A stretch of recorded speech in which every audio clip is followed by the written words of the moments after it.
už stáročia sprevádzala ľudstvo a určovala priority v mnohých rodinách po celom svete. Poznali ju Slováci aj Češi, Poliaci aj Rumúni a vďaka nej migrovalo ľudstvo po blízkych i ďalekých krajinách vo viere a nádeji v lepšiu budúcnosť. Mnohí to vzdali a vrátili sa, no veľa z nich sa uchytilo a aj keď sú ďaleko, hrdo sa hlásia k svojim koreňom a my ich nazývame naši krajania.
Život v cudzine nebol synonymom bohatstva, bol to skôr boj o každú korunu, tvrdo vydolovanú v rumunských baniach. V Amerike sa naši chlapi trápili ako stavbári, baníci či robotníci a dokázali pracovať na miestach, kde sa domácim robiť nechcelo a vďaka lepšie ohodnotenej práci výdatne podporovali svoje rodiny na Slovensku. Aj napriek tvrdej práci zakladajú slovenské spolky, aby sa schádzali a spoločne spomínali na rodnú zem pod Tatrami.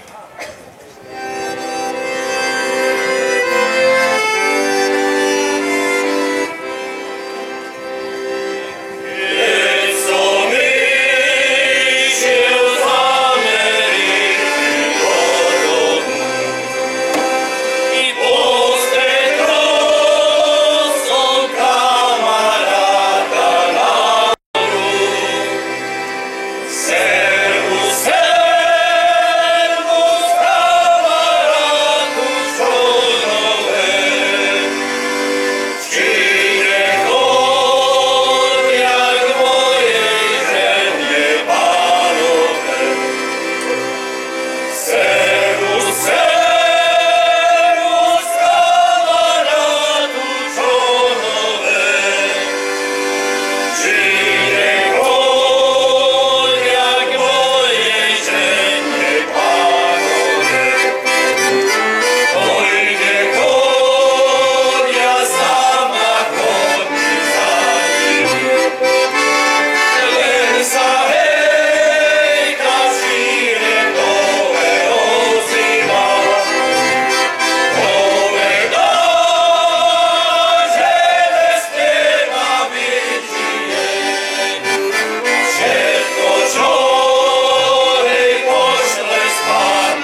Pristahovalectvo bolo najmä doménou mužov, o hospodárstvo sa doma starali manželky s deťmi, viac či menej podporované peniazmi z cudziny. Za posledných 150 rokov emigrovalo zo Slovenska viac ako 1 milión Slovákov a toto číslo sa neustále zväčšuje.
Vysokou horou obklopená, dedinka moja spí.